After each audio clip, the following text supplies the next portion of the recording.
Bodhi Badala Agindi Badala Agiko Bana Badala Nang Ago Vivago Hodi Sibika Vidami Badala Agindi Badala Agiko Bana Badala Nang Ago Vivago Hodi Sibika Vidami Badala Agindi Badala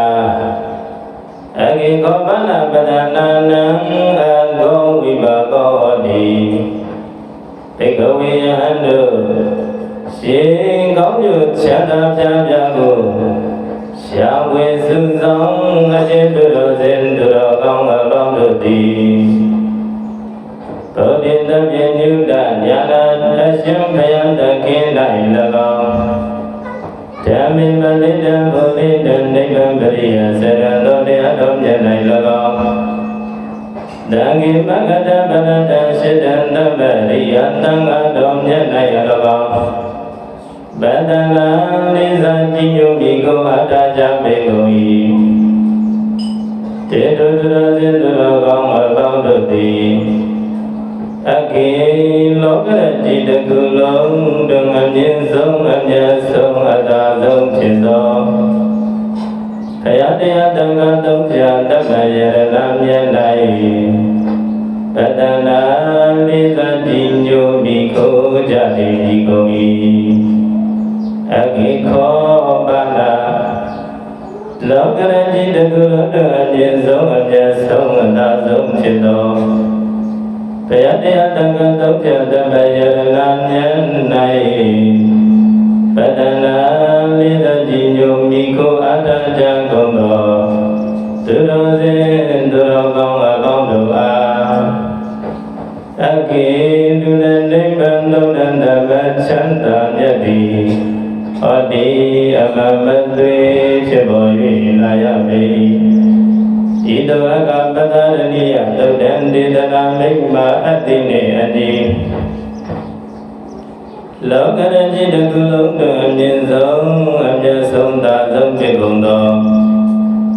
Payataya Tangga Tokja Takaya Lam Yandoi Gonggo Siong Jim Yano Lasong Moye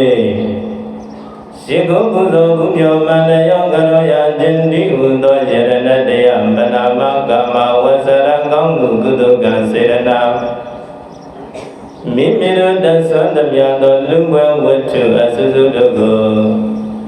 Sakadura Budoya Jindi Udo Dana Gonggu Kutuka Serana Tarana Gondong Bani Dagwa Shibado Diladom Yadogu Kayu Sabi Jendong Ya Jindi Udo Dila Gonggu Kutuka Serana Ido Bong Anyam Yado Gonggu Kutuka Serana Chaya Dujam Say Ninja Machiabe Ninya Din San Tandam Jaya Chanda Sukha Lu Daya Gondi Jiyue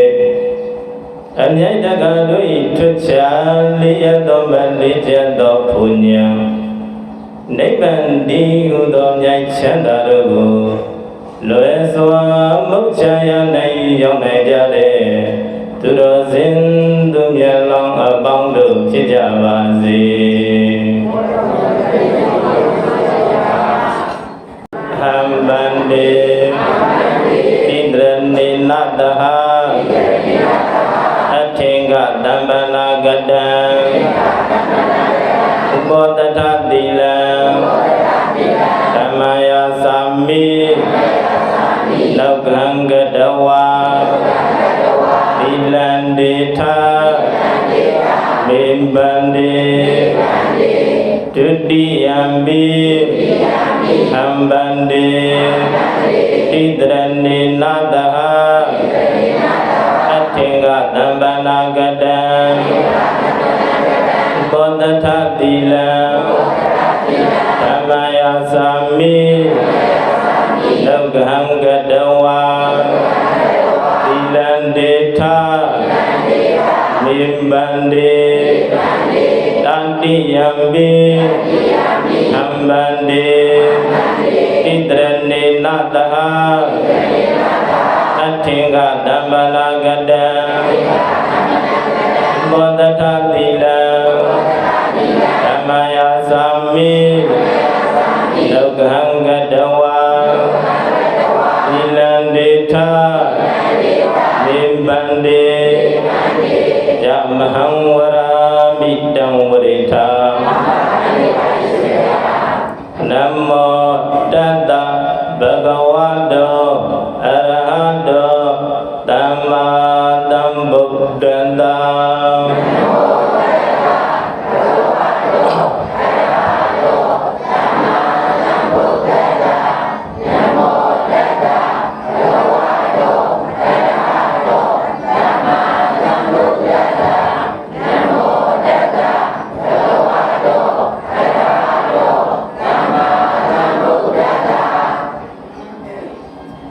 ဓမ္မရဏံဂစ္ဆာ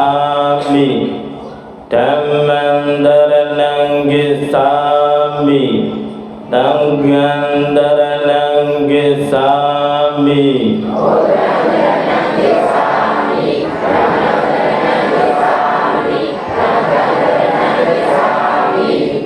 ဒုတိယံပိဗုဒ္ဓံတရဏံဂစ္ဆာမိဒုတိယံပိဓမ္မံတရဏံဂစ္ဆာမိဒုတိယံပိသံဃံတရဏံဂစ္ဆာမိဒုတိယံပိဗုဒ္ဓံတရဏံဂစ္ဆာမိဒုတိယံပိဓမ္မံတရဏံဂစ္ဆာမိဒုတိယံပိသံဃံတရဏံဂစ္ဆာမိတတိယံပိဗုဒ္ဓံတရဏံဂစ္ဆာမိတတိယံပိဓမ္မံတရဏံဂစ္ဆာမိတတိယံပိသံဃံတရဏံဂစ္ဆာ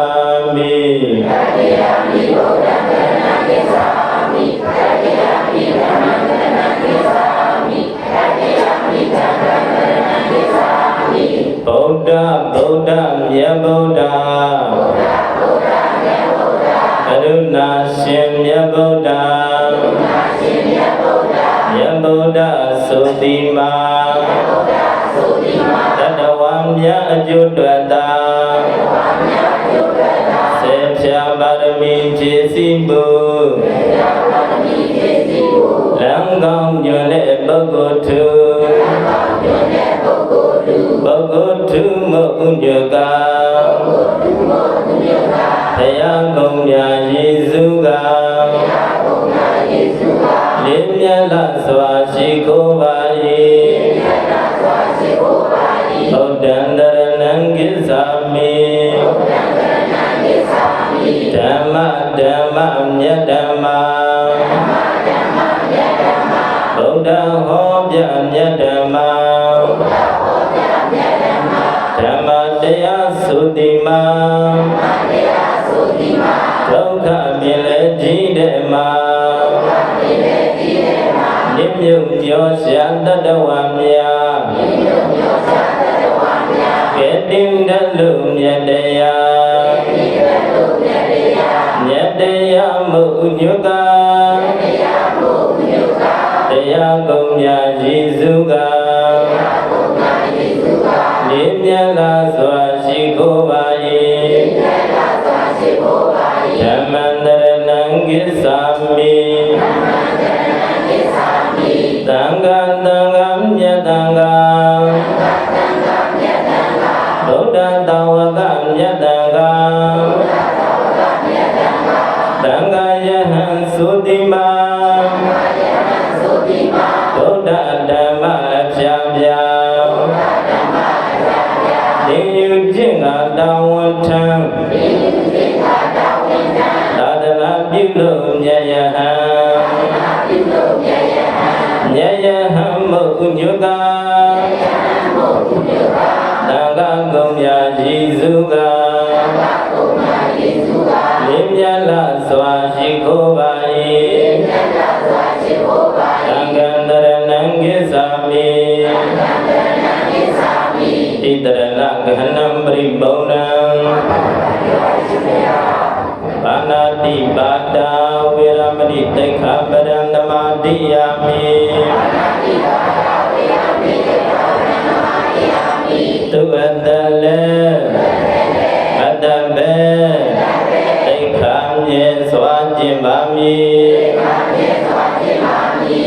ဒေနာဒါနာဝိရမဏိတိခာပရံသမာတိယာမိဒုက္ခစာလေအဖို့ဝေအိခာမြေစွာခြင်းပါမည်အဗျမစရိယာဝိရမဏိတိခာပရံသမာတိယာမိမေထုံအကျင်လေမမီဝဲပဲအိခာမြေစွာခြင်းပါမည်မုဒ္ဒဝါဒဝိရမဏိတိခာပရံသမာတိယာမိလိဉ္ညာ၍လေမပြောပဲတိခာမြေစွာခြင်းပါမည်သုရမေရယမစ္စဗမတေဌာနာဝိရမဏိတိခာပရံသမာတိယာမိ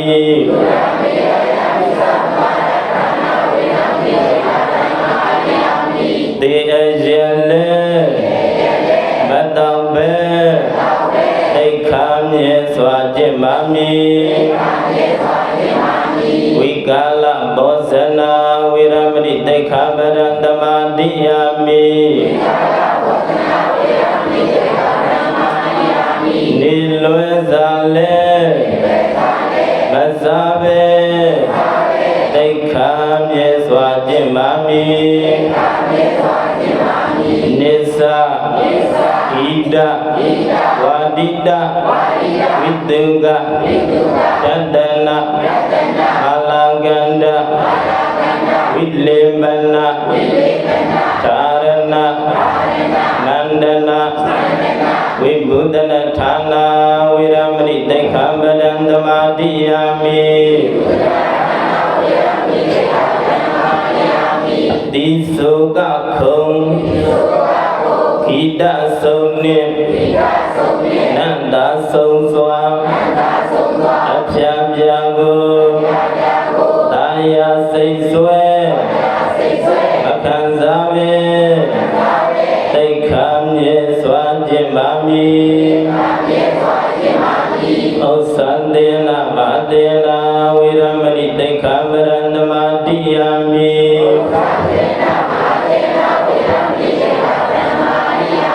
မြင့်မြတ်နေရာနုညံ့ရာလေမနေပဲတိခာမြေစွာခြင်းပါမည်တရားဗျမ္မာနတ္တိဝါချမ်းသာကြပါစေယဟန်ရှင်လူတိုင်းပြည်သူအပုကင်းပါစေမြမပြည်ကြီးဒုက္ခမီအပိငြိမ်းပါစေမရှိစကားလူတို့နာမကြရပါစေသဘာဆံရေအထွေတွေရွှေငွေပေါ်ပါစေတိုင်းပြည်မြို့ရွာငြိမ်းချမ်းသာဗမာရေသို့အေးပါစေအမျိုးဘာသာသာသနာရောင်ဝါနေသို့ထွန်းပါစေ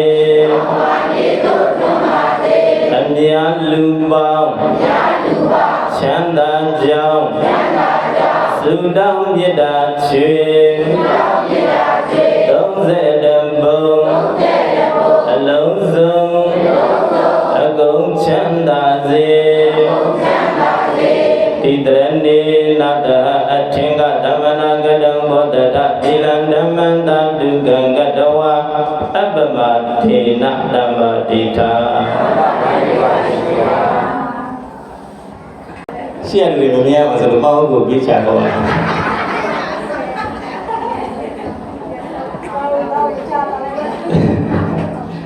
ရှင်ဥပ္ပတရင်တိလ Sabdila jagundo ဥပဒရင်တဲ့သူတော်စင်သူတော်ကောင်းအပေါင်းတို့ဟာဥစဉ်ဓမ္မဒါနပြုသောအနေအချင်းတံကိစ္စတမဏိဝတ္ထုကိုတန်စာဆင်၍ဟောကြားပြမဲ့ဓမ္မဒေသနာတော်ကတော့သီလရှိမှပုံမြတ်လာဆိုတဲ့တရားဒေသနာတော်ဗာတရားဒေသနာတော်လည်းသီလရှိကပုံမြတ်လာတရားဒေသနာတော်လည်းအဲ့ဒီတော့ဥပဒရင်မပြင်းပြောပြောဆောင်သုံးလာကြကုန်သောဥပဒရင်တရားပေါင်းတို့နှင့်တကွဥစဉ်ကနေပြီးတော့ဒီကရှိမှဘုံညာလာလို့အပြည့်ပေးထားတဲ့တရားဒေသနာတော်ကို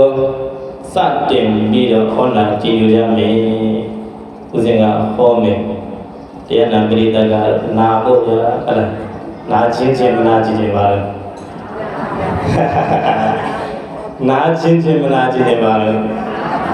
နာရတော့ပါကြီးညိုချင်းမကြီးညိုချင်းကြီးညိုရမယ်စပြီးတော့ဟောကြမယ်နာကြမယ်ကြီးညိုကြမယ်ယောဇဝတ္တတံဇိဝေတိဣမံဓမ္မဒေသနာတတစေတဝနေဝိဟရန္တောတံကိသတမနေရံအာရဘကထေတိယောဇဝတ္တတံဇိဝေတိယောဇဝတ္တတံဇိဝေအစရှိသောဣမံဓမ္မဒေသနာတရားဒေသနာတော်မြတ်ကိုတထံလူနဲ့တို့၏ဆရာတခင်ဘုရားရှင်ကိုယ်တော်မြတ်ကြီးသည်စေတဝနေစေတဝန်ခေါ်တဲ့ရွှေကြောင်းတော်၌ဝိဟရန္တောလျောင်းထိုင်ရသောလေးပါးဣရိယာတရားရှင်မြောတရေသုံးနေတော်မူစဉ်ဝိဟရန္တောပြဋ္ဌာန်းကြပြင်းမြောက်ဝိနေကိုတရားရှိဤတိုက်ကျွေးလျက်တရင်သုံးနေတော်မူစဉ်တံကိစ္စတမဏိရံတံကိစ္စအမည်ရှိတဲ့တမဏိငယ်လေးတစ်ပါးကိုအာရဘာကြောင့်ပြု၍ကတိတိဟောကြားတော်မူခဲ့ပါမေတော်တည်း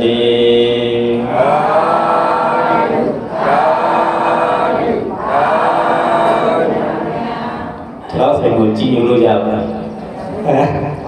တရားစင်ကိုကြည်ညိုလို့ရပြီကြည်ညိုတတ်ရင်ပြောပါလေဟုတ်လားယောဇဝတ္တတရဇိဝေသရှိတဲ့တရားဒေသနာတော်ကိုမြတ်စွာဘုရားရှင်ကိုယ်တော်မြတ်ကြီးကစေတဝန်ခေါ်တဲ့ရွှေကြောင်းတော်မှာတရင်သုံးနေတော်မူစဉ်တဲ့တန်ကိစ္စအမည်ရှိတဲ့ခုနှစ်နှစ်သားငယ်ကိုရင်ငယ်လေးကိုအကြောင်းပြုပြီးတော့ဟောကြားခဲ့တယ်တဲ့ဘယ်သူကိုအကြောင်းပြုပြီးတော့ဟောတာတန်ကိစ္စလိုအမည်ရှိတဲ့ကိုရင်ငယ်လေးဘယ်သူကိုအကြောင်းပြုပြီးတော့ဟောတာတန်ကိစ္စမြည်ရှိတဲ့ကိုရင်ငယ်လေးကခုနှစ်နှစ်သားကိုရင်ဝတ်တဲ့အချိန်ကစလို့ယဟန္တာဖြစ်ခဲ့တာအဲ့ဒီကိုရင်ငယ်လေးဟာတခုသောဝါထွန်းကာလယဟန်900နဲ့တကွာတဲ့တော်ရဲကိုကမ္မထန်တရားအထုတ်ဖို့အတွက်သွားမယ်ဆိုပြီးတော့မြတ်စွာဘုရားရှင်ရဲ့အထံတော်ကနေကမ္မထန်တရားတောင်းပြီးတော့တော်ရဲကိုသွားပြီးတော့ကမ္မထန်တရားအထုတ်ကြတယ်ပေါ့အဲ့ဒီလိုကမ္မထန်တရားအထုတ်နေကြတဲ့တန်ခိသသမဏေငယ်လေးနဲ့တကွာယဟန်900ကိုတနေ့ကျတော့ခိုးသူတွေ900ကလာပြီးတော့ဖမ်းတာတဲ့သူတွေကလာဖမ်းအေးလာဖမ်းတော့ကြတော့ကိုရင်ငယ်လေးကလိုက်သွားရတာပေါ့ခုနှစ်နှစ်သားကိုရင်လေးခိုးသူတွေဖမ်းတာဘာလို့လိုက်ရခံလိုက်ရပြီဟုတ်လားခိုးသူတွေကဘာလို့ဖမ်းတာလဲဆိုလို့ရှိရင်သူတို့နေတဲ့တောအုပ်ထဲကတောဆောင်နဲ့တွေတောင်ဆောင်နဲ့တွေကိုရစ်ပူဇော်ဖို့ဘာလို့ကိုရစ်ပူဇော်ပါဗျာကိုရင်ငယ်လေးကိုတတ်မယ်ဖြတ်မယ်အတုံးတွေတုံးမယ်ပြီးလို့ရှိရင်အစိမ့်လိုက်ပါနတ်ပူဇော်မှာစိမ့်လိုက်သူတို့ရည်ရွယ်ထားတဲ့အတိုင်းပဲသူတို့ကကိုရင်လေးကိုဖမ်းလာလို့ကိုရင်လေးတုံးလုံးကြည့်တယ်ကိုရောက်လာတဲ့အခါကိုရင်ငယ်လေးကိုဓာတ်နေတယ်ပါခုတ်တာပဲခုတ်ဘူးလားတုံးနေတယ်လေရှိုက်လှမ်းနေတယ်လေယခုခေတ်လိုတန်တမ်းမရှိလို့မပြစ်တော့ဘူးလို့ဟုတ်လားခုတ်တဲ့မြတ်ဓာတ်ရပါတုံးကုန်လားရှိုက်တဲ့မြတ်တုတ်တရားလေကျိုးကုန်တော့တဲ့မြတ်တုတ်တရားထိုးတဲ့မြတ်လှမ်းနေရတယ်ကိုယ်ကုန်လားဟုတ်လား တခါမဟုတ်နှစ်ခါမဟုတ်သုံးခါမဟုတ်လေးခါစတော့တပည့်တွေခိုင်းတာတပည့်တွေခိုင်းတော့အစင်မပြေတော့ကိုသူကြီးကပထူငါကိုယ်တိုင်လုပ်မယ်ဆိုပြီးတော့သူကိုယ်တိုင်ပါတော့ကိုရင်လေးကိုထားနေခုတ်တုံးနဲ့ရက်လှန်နဲ့ထုတ်ဒါပေမဲ့လို့ခုတ်တဲ့မြန်ထားတယ်ကဘာဖြစ်လဲ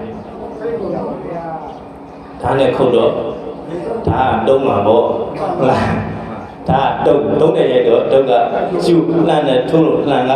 ကွေးတာအဲ့တော့ကျတော့ကိုသူကြီးကစဉ်းစားရပြီဟောဒီအသက်မရှိတဲ့သာရိဒုတ်တိလန်ဒီကတော့ကိုရင်ငယ်လေးရဲ့တိလကုံသမာဓိဂုံတွေကိုသိပြီးတော့ခုတ်သမျှဓာတိကလည်းတုံးပေးရရှာတယ်တဲ့ရိုက်သမျှဒုတ်တွေကလည်းကျိုးပေးရရှာတယ်ထိုးသမျှလန်တွေကလည်းပဲကွေးပေးရရှာတယ်အသက်မရှိတဲ့ဒီလက်နက်တွေကတော့ကိုရင်လေးရဲ့ဒီလာကုံသမာဓိဂုံတွေကိုသိပေမဲ့လို့တဲ့အသက်ရှိတဲ့ငါတို့ပါဒီကိုရင်ငယ်လေးရဲ့သီလဂုဏ်လည်းမသိတမာတိဂုဏ်လည်းမသိတဲ့အတွက်ကြောင့်ကိုရင်ငယ်လေးကိုတတ်ပြီးတော့ရစ်ပူဇော်ဖို့လုပ်နေကြတာ။ဟောငါတို့မိုက်လိုက်ဒီစွာမတွေ့ဘူးလားကိုသူကြီးတွေ့ပါပါ။အဲဒီလိုတွင်းပြီးတဲ့အခါကျတော့ကိုသူကြီးနဲ့တကွခိုးသူ900ကိုရင်ငယ်လေးရဲ့ဓမ္မလက်ဥချီလို့အရှင်ဘုရားတပည့်တော်တို့ဟာတဲ့တော်တော်ကိုမိုင်မဲလာပါတယ်ဘုရားဟောဒီအတ္တမရှိတဲ့ဓာတ်တွေလှန်တွေဒုတ်တွေကရှင်ဘုရားရဲ့သီလဂုဏ်သမာဓိဂုဏ်တွေကိုသိပြီးမဲ့လို့တပည့်တော်တို့အသက်ရှိတဲ့လူတွေကမိုင်လွန်းတဲ့အတွက်ကြောင့်အရှင်ဘုရားကိုတတ်ဖို့ဖြတ်ဖို့လုပ်မိတယ်ဘုရားအဲ့ဒီအတွက်ကြောင့်တပည့်တော်တို့မှာအရှင်ဘုရားရဲ့အပေါ်မှာပြင်မာမိတဲ့အပြစ်တွေရှိနေပါတယ်ဘုရားအဲ့ဒီအပြစ်တွေကိုရှင်ဘုရားအနေနဲ့ကြည်အေးပေးပြီးတော့တပည့်တော်တို့ကိုယဟန်ပြုပေးပါဗျာကိုရင်လေးရဲ့အထံမှာခိုးသူကြီးအမှုရှိတဲ့ခိုးသူ900ယဟန်ပြုဖို့တောင်းမှရတယ်တဲ့ယဟန်ပြုဖို့မလုပ်ကြတောင်းမှပါဗျာဟုတ်လားအသက်မရှိတဲ့ဒုက္ခဓာတ်တွေကဘာလို့ကိုရင်လေးရဲ့သီလဂုဏ်တွေကိုမသိဘူးလားသိပါပါဗျာအသက်မရှိတဲ့ဒီဒုက္ခဓာတ်တွေလန့်တွေကတော့ကိုရင်လေးတွေရဲ့ကိုရင်လေးရဲ့သီလဂုဏ်တွေကိုသိကြတယ်ဆိုရင်တဲ့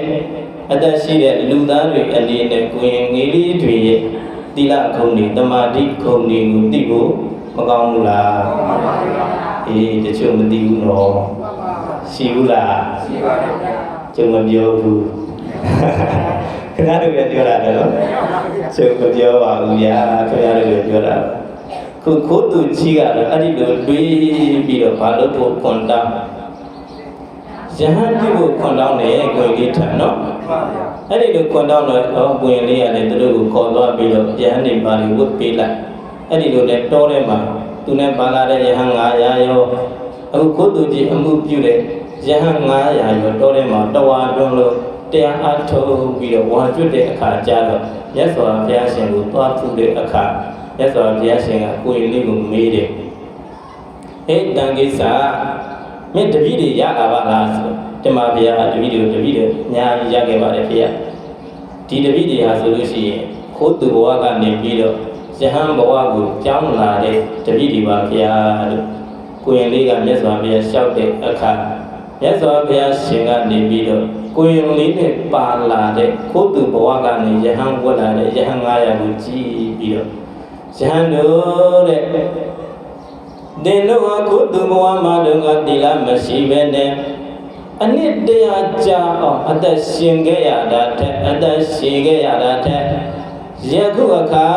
တဲ့ယဟန်ဘဝမှာရောက်ပြီးတော့ယဟန်တိလမှာတည်ပြီးတော့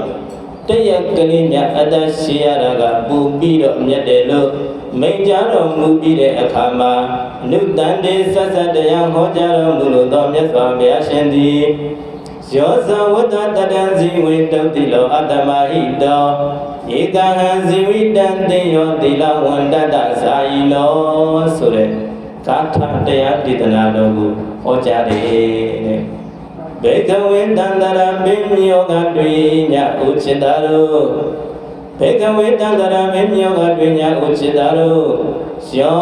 ခြင်းပုဂ္ဂိုလ်တိကတုတ်တိလောတိလမရှိသည်အတ္တမဟိတောတမတိမရှိသည်ဟောတဝါဖြစ်၍ ဝတ္တတရနိတယကာလဘလုံးစီဝေတရှင်ယာဤတတထပုဂ္ဂိုလ်ဤဇီဝနာတော်တရှင်ယာခြင်းထသီလဝန္တတသီလရှိသောပုဂ္ဂိုလ်ဤဇာယိနောတမတိရှိသောပုဂ္ဂိုလ်ဤဧကဟံတညင်တယတဏ္ဍမြာဇီဝိတံတရှင်ယာခြင်းတိတေယောဘုံပြီးတော့မြတ်ပါ၏ဣတိဣတောတတလူနတဝိဆေယဘယံတခင်ကိုရောမြတ်ခြင်းတိဩဇာကရုဏာရှိတာမေတ္တာအဖြင့်ဟောကြားတော်မူလိုက်ပါပေတော်တည်း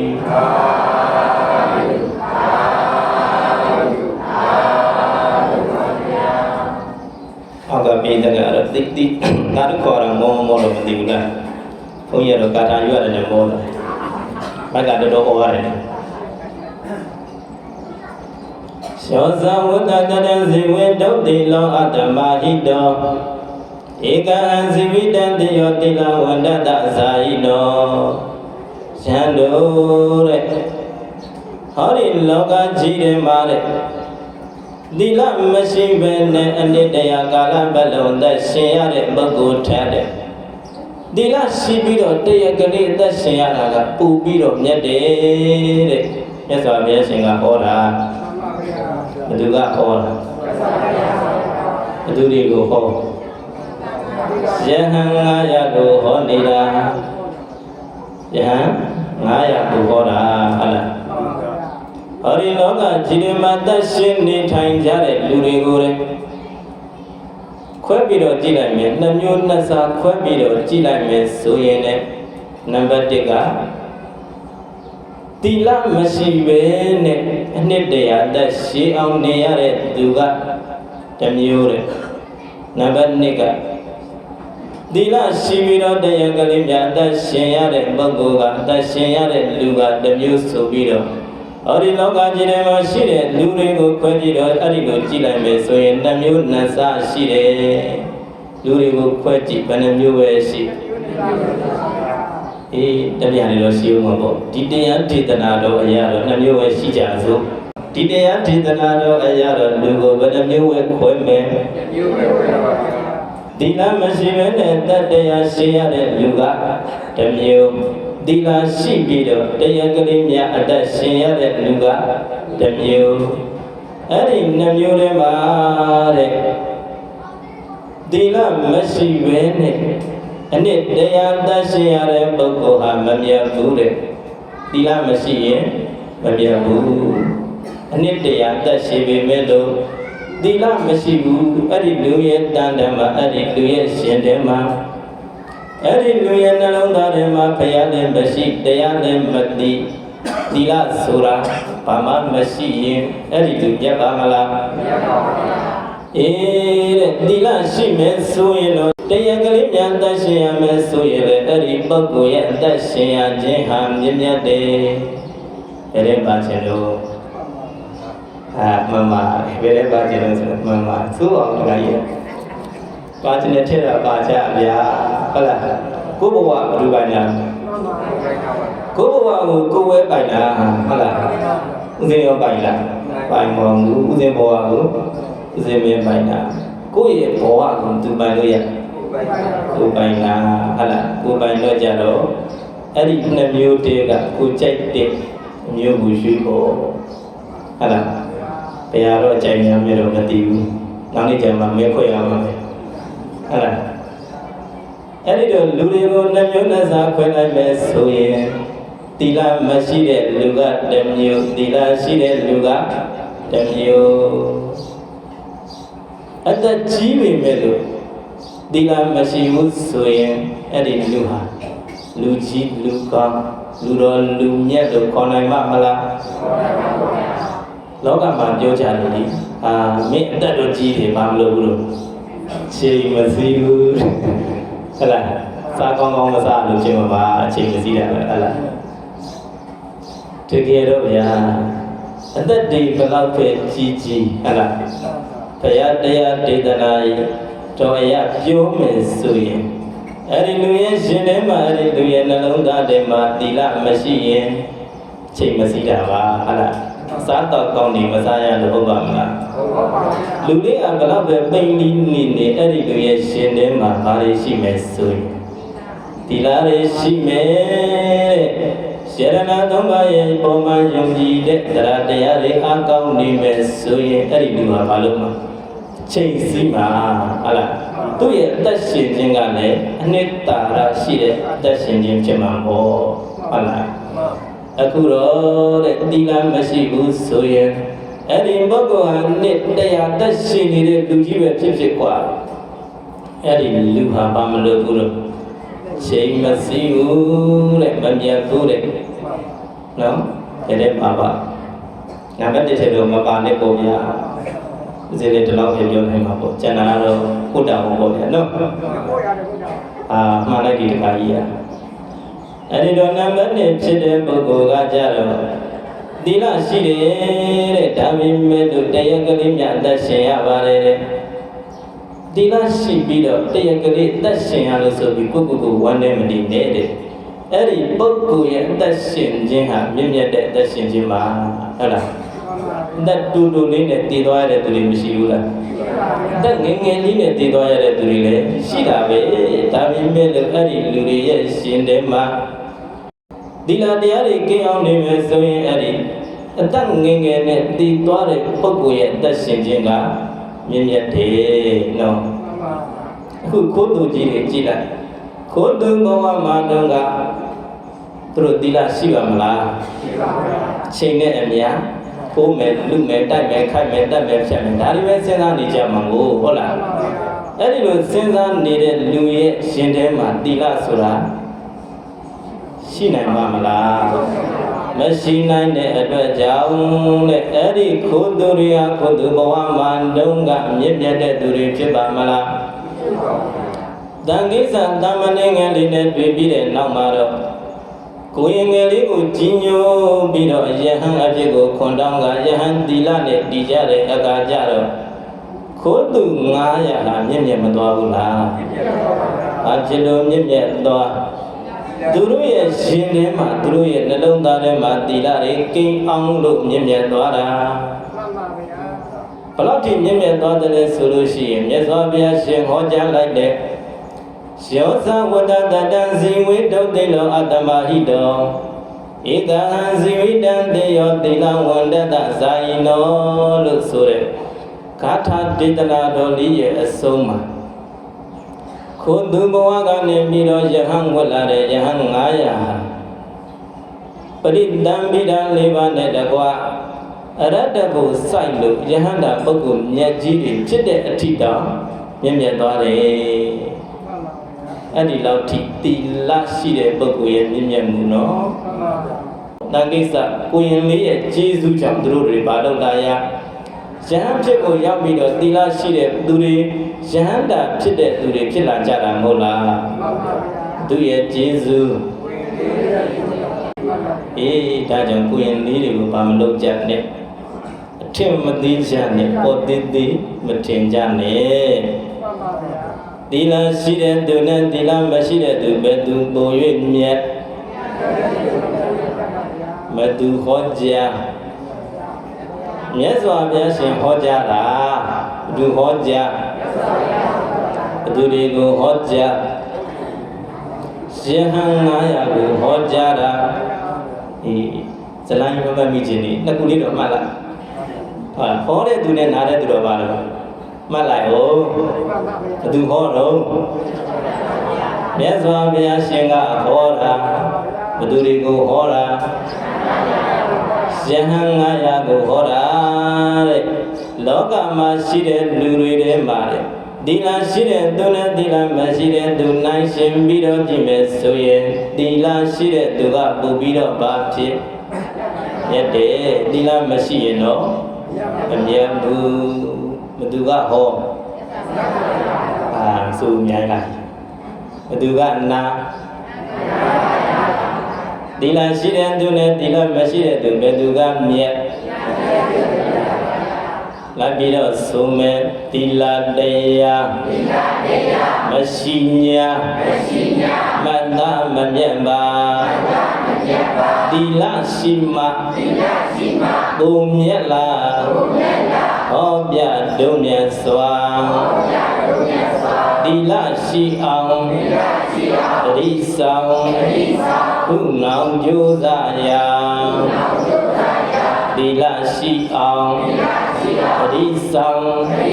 ခုနောင်ကြိုးစားမှာအဲ့ဒီတော့ဥပုသ္တရေမပြင်းပြောပြောဆောင်သုံးလာကြကုန်သောတရားကျင့်ခင်သူတော်စင်သူတော်ကောင်းဥပုသ္တရေတဲ့အပေါင်းတို့အနေဖြင့်နောက်လာရနောက်နေ့တည်းမှာလည်းပဲယခုကဲ့သို့ဥပုသ္တရေသီလကိုခံယူဆောင်တည်နိုင်ကြကုန်လျက်သီလ၌တည်ကြကုန်ပြီလျက်မြင့်မြတ်စင်တာတန်ကြတဲ့ဘဝတွေကိုမိုက်ဆိုင်နိုင်ကြကုန်လျက်